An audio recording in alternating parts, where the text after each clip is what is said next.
I just want to make a note on opioid kinetics and then have a discussion about context-sensitive halftime for opioids. So in terms of your onset of action and duration of action, big things to look for on charts for opioids would be the solubility and also the ionized fraction. And the ionized fraction of the medication means how much of that medication will be in the ionized versus unionized form at your physiologic pH, and therefore, what is the solubility of that medication. Now, for context-sensitive halftime, we talked about this in the pharmacokinetics video, and opioids have some very interesting differences in their context-sensitive halftime. We should spend some time here discussing that. So remember, context-sensitive halftime is the time that it takes for your plasma concentration to reach 50% of what it was when you were running an infusion after you turned the infusion off. So the time to reach 50% of plasma concentration after your infusion is discontinued. So what we'll graph here is your infusion duration in minutes and your context-sensitive halftime. So for remifentanil, this is very nice. And your context-sensitive halftime pretty much stays at 10 minutes for Remi. And what that means is that remifentanil, no matter how long you've been running this infusion, let's say you stop it after 600 minutes, it still will only take 10 minutes for your plasma concentration to reach 50%. So that's pretty good. That's nice and reliable, and you can imagine that that would make it very easy to run a remifentanil infusion during a case and then turn it off when you're just about finished and not have to worry about lingering effects of that medication. Versus fentanyl does pretty much the opposite, where pretty soon after starting this medication, it will just go sky high. And I guess I shouldn't say sky high because really, if we extend our y-axis here and go to 400 minutes, this is kind of where your fentanyl will peak and stay. So once you've been running longer infusions of fentanyl, it will usually take about 400 minutes for it to reach half of its plasma concentration. But still, that is a huge difference between remifentanil. That's fentanyl. Take another example, medication called sufentanil.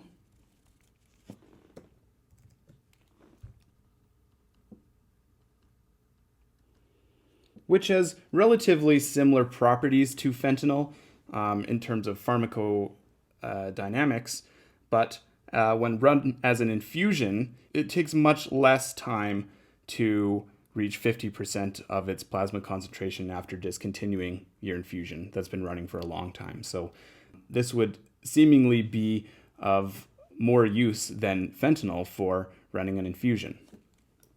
So you might look at this and think, okay, so if I'm going to run an infusion of an opioid, I guess it should be Remi because it has a low context-sensitive halftime, or maybe sufentanil, but definitely fentanyl is going to be bad.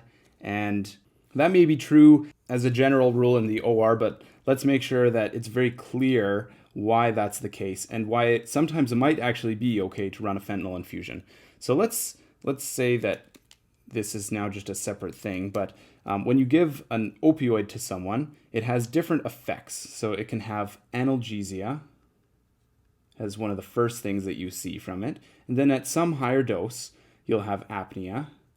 And then at some even higher dose, then you will reach the point where you have effectively blunted your response to surgical stimuli. And that's what you're going for in the OR. If we were to be titrating our narcotic to a certain effect or running our infusion at a plasma concentration to achieve any particular effect, this is probably what we're going to be looking for, is that our narcotic is blunting our responses to the surgical stimuli.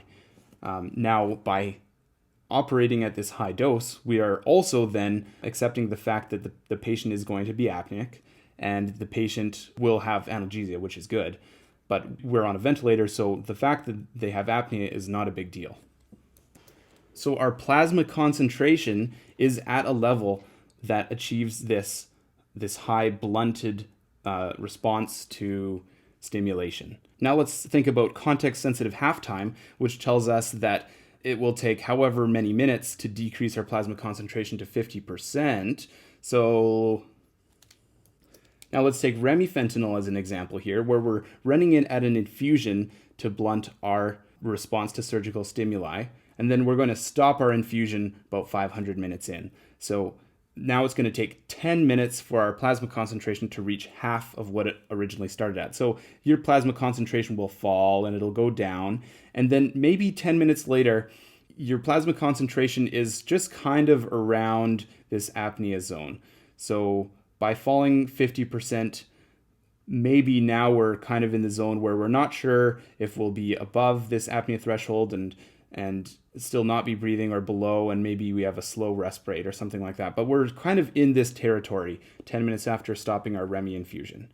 And then another 10 minutes later, we're down at maybe analgesia or even sub-analgesic plasma concentration of that medication. And that's a very short timeline. We're talking about just over 10 plus minutes for remifentanil. Now let's take fentanyl as an example, where we've titrated our fentanyl infusion to this effect of blunted response. Now we're 500 minutes into this operation, so it's going to take 400 minutes for our plasma concentration of fentanyl to decrease to 50%. So we're at this level, and we're going to let our plasma concentration fall. And similar sort of thing to Remi is that maybe after one context-sensitive halftime, we're in this maybe apneic, maybe not period. So maybe they're still not breathing, or maybe they're just starting to breathe a little bit and they're below this apnea threshold. But now, instead of only waiting 10 minutes, we've had to wait 400 minutes to even get to the point where they might or might not be breathing, let alone, waking up. So you can see here, if we are titrating to this effect of blunted response to our surgical stimuli, using fentanyl is not a good idea if we want to be able to wake someone up reliably. If, however, we are in the ICU and we're titrating someone's fentanyl to somewhere in this range where it's got a good analgesia profile and we're not quite apneic, and we're happy with that, then it doesn't really matter what our context-sensitive halftime is, because even if you stop the infusion, what do you have to lose? You're just going to end up slowly trending down from this analgesia range to nothing. So if you have a couple hours to watch that effect happen, you haven't burnt any bridges by doing this.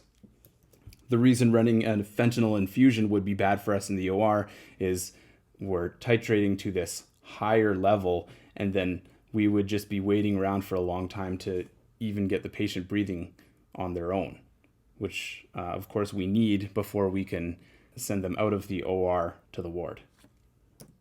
So you absolutely can run a fentanyl infusion for a long duration, assuming that you are titrating to the right effect.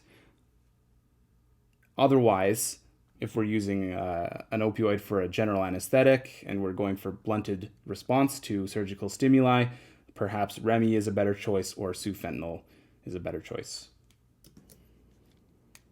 I think that's a good place to end this video. Sorry it's a bit longer compared to the others. And then in the next one, we're going to be talking about different opioid medications and basically some rational use for any one of those.